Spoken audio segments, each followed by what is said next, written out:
Cicero, Oratio and Catilinam Prima, Episode 8.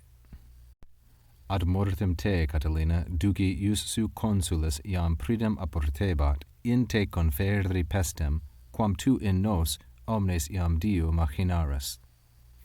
In the previous portion, Cicero is lamenting the fact that the weary fortes, the brave men, senators and consuls, have not taken any action against the violent and threatening Catiline. To death, you, O Catiline, to be led by the command of the consul? Long since was it appropriate, was it necessary. Taking the words in that order is possible, but of course it's not good English, so let's take it apart a little bit. Ad mortem, to death. Previously we saw ad caedem, marked out for slaughter. This use of the preposition ad is directional with the verb duci. Duci is an infinitive, actually, not a verb. It's the infinitive of the third conjugation verb ducere, and it is the passive infinitive. Here, it is used as the subject of the impersonal verb apportebat. So duci, and the subject of duci is the infinitive te. So that you be led ad mortem apportebat. That is what was appropriate. That is what was fitting. So there is the basic structure skeleton of the sentence, duci te apportebat. Then there are modifiers of various kinds. There is, first of all, the modifier, prepositionally, of ad mortem, to be led where? To be led to death.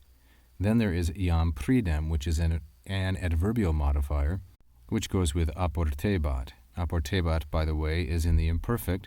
It's the second conjugation verb apportere, and it occurs in the third singular. It's impersonal, as I've said.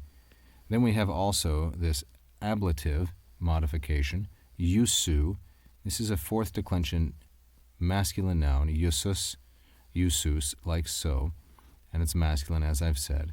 It's being used here instrumentally, in ablativus instrumenti, by the command. By whose command?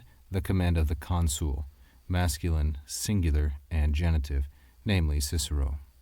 Notice the juxtaposition stylistically of mortem and te. Death, you.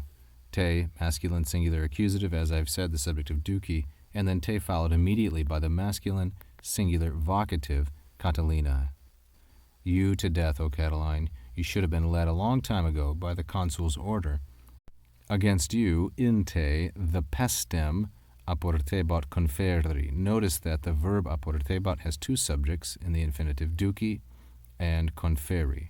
And just like te was the accusative subject of duci, so pestem is the accusative subject of conferdri. Both of these infinitives are passive. Conferdri is the passive infinitive of confero, which is an irregular third conjugation verb. Confero, confere, that's the active infinitive, conferi, the passive. So the pestem, the disease, the pestilence, the plague, the contagion, it was proper for that to be brought to bear against you. What we have left then is a modification of pestem, which tells us something in the form of a relative clause about that pestem. It was a pestem quam machinaris, a pestem, and from the relative quam we can easily deduce that pestem is feminine. In fact, it's feminine, singular, and accusative, because this relative pronoun has to show concord with its antecedent in gender. The same pestem which you against us, against all of us, for a very long time now, machinaris, are contriving.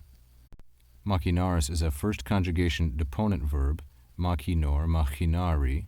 The presence of this ch here, which stands for the Greek he, tells us that this word is of Greek origin. It is a transitive verb. Notice it has quam here as its accusative object. The pestem which, the one you are contriving for so long now, in nos omnes. In here with the accusative indicates the detriment of the objects. So contriving against us, in nos. Notice the parallel. Ad mortem, to death, the pestem quam in nos. These brackets indicate that there's some question whether or not this is part of the original text. We should note the parallelism of iam pridem with iam diu, an argument in favor of the inclusion of iam diu, and we should note finally the instrument of execution here, the Roman gladius.